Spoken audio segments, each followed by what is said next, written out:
Once upon a time in the small village of Mukunga, there lived a little girl named Nala.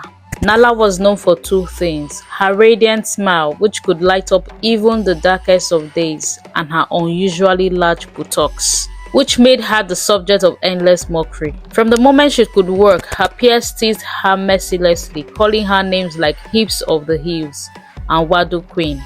Wherever she went, laughter followed. Though Nala tried to ignore the taunts, the words stung like thorns. She would often sit by the river watching the reflection of her figure ripple in the water, wondering why she had been cursed with a body that made her the target of so much ridicule. Her mother, Mama Juma, would comfort her saying, "My child, this world is full of surprises. What you see as burden today might be your greatest gift tomorrow.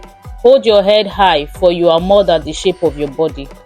But no matter how many times her mother reassured her, Nala couldn't shake the feeling of being different, of not belonging. As she grew older, the stays only intensified, especially from the village boys who would mimic her walk and laugh at her expense. One day, one boy in particular was the cruelest: Tayo, the son of the village chief. He was handsome, strong and popular, and his mockery hurt the most because deep down Nala had always admired him. One day, as the annual village dance festival approached, Nala dreaded the thought of attending. The festival was the most anticipated event of the year, where young men and women would display their dancing skills in front of the entire village. For years, Nala had stayed in the shadows during the festival, too afraid to dance, knowing that her large hips and buttocks would only draw more laughter. But this year, something unexpected happened.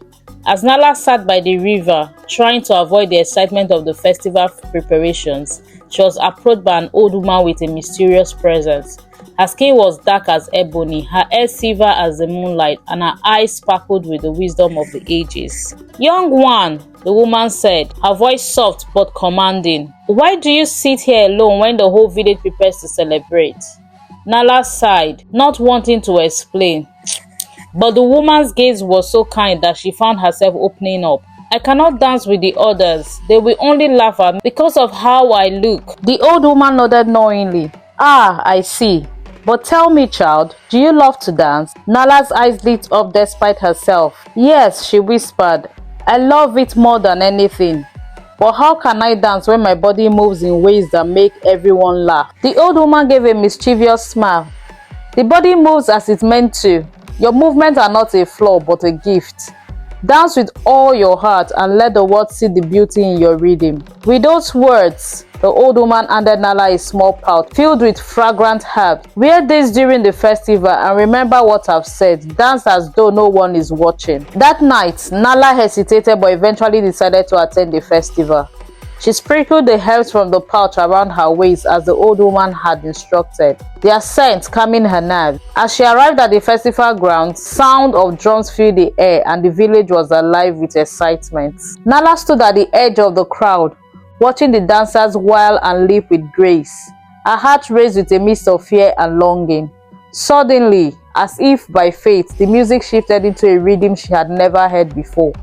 A deep, pulsating beat that seemed to call out to her. Before she knew it, her feet began to move. At first, she swayed gently, testing the rhythm. But soon her hips began to sway in a way that surprises even her.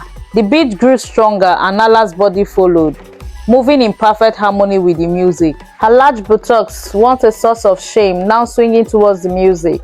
The crowd at first was silent, their eyes fixed on her in disbelief. Then whispers began to spread, followed by cheers. The village had never seen anything like it. Nala's dance was like the movement of the wind across the savannah, her hips telling a story with each beat of the drum. Tayo, who had once been her greatest tormentor, stood at the front of the crowd, his jaw slack with amazement. The girl he had teased for years was now the center of attraction, but not in the way he had expected. Her dance was captivating, powerful and utterly beautiful. As the drums pounded faster, Nala spun in circles, her feet barely touching the ground. The cheers grew louder and soon the entire village was clapping in rhythm with her movements. Nala no longer cared who was watching or what they thought. For the first time in her life, she felt free. Free to dance, free to be herself. When the music finally stopped, Nala was breathless, her body tingling with excitement. The crowd erupted with applause and people rushed forward to congratulate her. Even Tayo, the boy who had once ridiculed her the most, stepped forward, his face flushed with shame. "Nala," he said softly, "I was wrong. I see now that your body is a gift. You're amazing." Nala looked at him, and for the first time she felt no pain from his words. She smiled, not out of pride, but out of understanding.